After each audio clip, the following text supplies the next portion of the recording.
या चॅनलचे अपडेट्स मिळवण्यासाठी कृपया @पोस्ट मराठीला लाईक करा, शेअर करा आणि सबस्क्राइब करायला विसरू नका। माननीय अध्यक्ष महोदय, गेल्या महिनाभरापासून एक प्रकरण फार गाजतं आहे पेपरमध्ये। नागपूर विभागातील शिक्षण भरती घोटाळा। जवळपास एक निवृत्त शिक्षण अधिकारी होते सोमेश्वर नेताम, ते दिवंगत झाले। त्या दिवंगत अधिकाऱ्याच्या बोगस सह्या घेऊन जवळपास सन 2012 ते 2019 दरम्यान काही शिक्षकांची भरती केली गेली। ती कोविड नंतर ती परमनंट दाखवली आणि त्या वर्षाचे एरियर्स काढून शिक्षण विभागातील तत्सम सगळे अधिकारी आणि अनेक शाळांचे संचालक यांनी ते सरकारी पैसे वाटून घेतले आणि सरकारला चुना लावला। नंबर 1। नंबर 2, या प्रकरणात फौजदारी गुन्हे दाखल करावे असे शिक्षण आयुक्तांनी निर्देश दिले होते। त्याच्यावर कारवाई झाली आहे का? नंबर 1 माझा पहिला प्रश्न।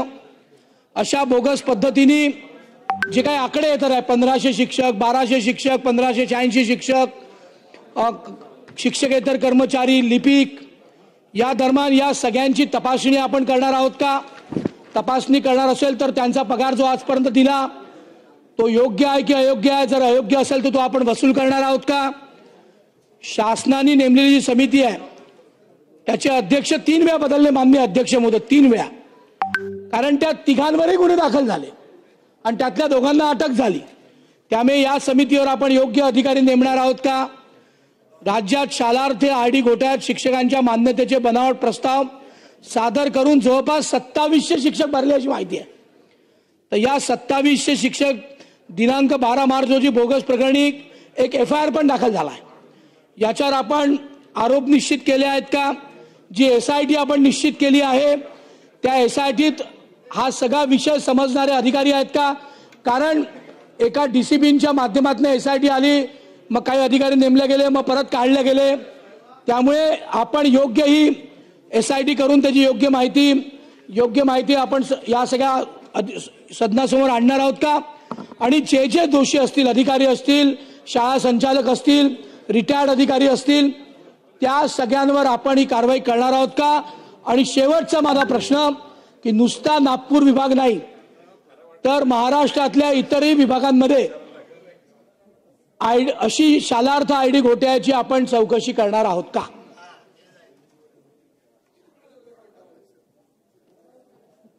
अध्यक्ष महोदय, नागपूर विभागामध्ये बनावट शालार्थ प्रणाली लॉगिंग आयडीचा वापर करून या ठिकाणी काही चुकीचे प्रकार झालेले आहेत, ही वस्तुस्थिती आहे। आणि म्हणून या संदर्भामध्ये पोलीस विभागाच्या विशेष तपासणी पथकाच्या माध्यमातून SIT पथक स्थापन करून आणि समांतर शालेय शिक्षण विभागाच्या वरिष्ठ अधिकाऱ्याच्या माध्यमातून तपास त्या ठिकाणी केला जातो आहे। साधारणतः आतापर्यंत 19 लोकांवर फौजदारी कारवाई झालेली आहे। शालेय शिक्षण विभागाच्या माध्यमातून संचालक योजना यांच्या अध्यक्षतेखाली समिती स्थापन करण्यात आलेली आहे आणि या चौकशीमध्ये जे कोण समोर येतील त्या सर्वांवर कायद्याप्रमाणे कारवाई त्या ठिकाणी निश्चितपणे केली जाईल। मंत्री महोदयांचं मी धन्यवाद देतो की त्यांनी IAS IPS किंवा तत्सम कायद्याचं ज्ञान असलेल्या लोकांची SIT निर्माण होईल असं सांगितलं, मी त्यांचा धन्यवाद देतो। पण सध्या या पदावर जे अधिकारी आहेत ते या सगळ्या भीतींमुळे कुठलंच काम करत नाही, कुठले योग्य शिक्षकांचे पगार काढत नाहीत। त्यामुळे एखादा प्रामाणिक, एखादा योग्य अधिकारी समजा त्या उपसंचालकाच्या ठिकाणी आता चार्जवर आहेत आणि या भीतीपोटी कोणीच काम करायला तयार नाही, कारण सगळ्या अधिकाऱ्यांनी अँटिसिपेटरी बेल घेतले आहेत, सगळे उपसंचालक त्यात आहेत, अनेक माजी प्राथमिकचे अधिकारी त्यात आहेत, अनेक शाळा संचालक त्यात आहेत। सगळ्यांनी अँटिसिपेटरी बेल करता प्रयत्न केले आहेत, कोणाला मिळाल्यात, कोणी फरार आहेत।